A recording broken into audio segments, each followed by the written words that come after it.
Okay.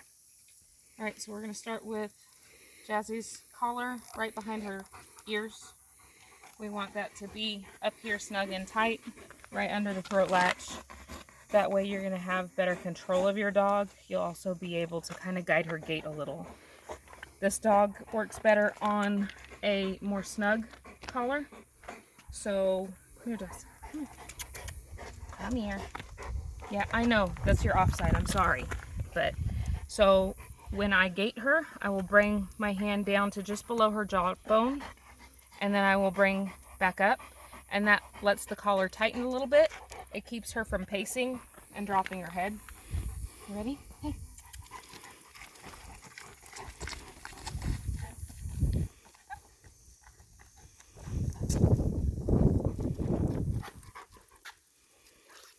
Stand. When I stack a dog with a Corso, I will, with my dogs, just hook my fingers in the collar up here. I don't worry about having to control their heads overly because they're super social. With a dog that's going to be maybe a little more reactive or a little more intent on what's going on around them, you can even grab a little bit of jowl or guide them with your fingers under the jawbone. But for the most part with our dogs, we'll just go ahead and hold up here. That'll keep her in place.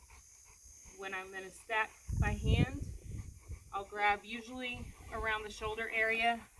Some of the time you'll see me, if I'm working fast, to grab a leg, but it presents a better picture of your dog when you move them from the shoulder and from the stifle. When you are stacking your Corso, you're going to want this pastern bone to be perpendicular. Hey, stand. Jess, stand up here.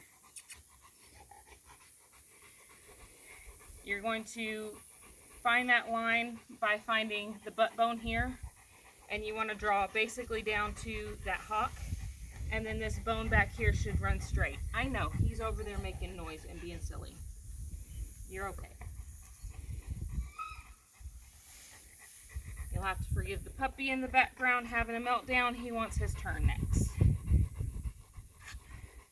We can kind of encourage the tail to come up, and that gives us our basic picture for stacking our dog.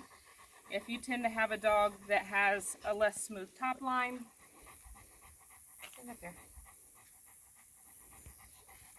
You can adjust the placement of your dog's feet, either closer together or further apart.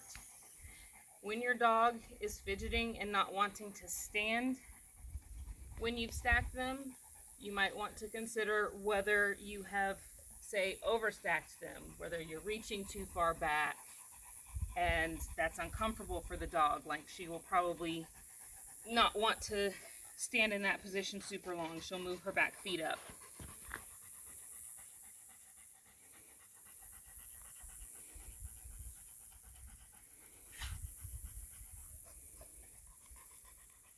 With this particular dog, you'll see the picture changes when she leans up and into her stack as well.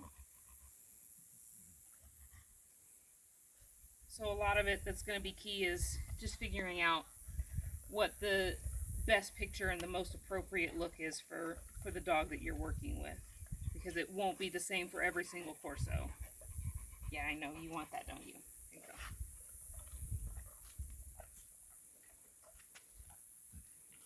Hey, Slimer. Come up here.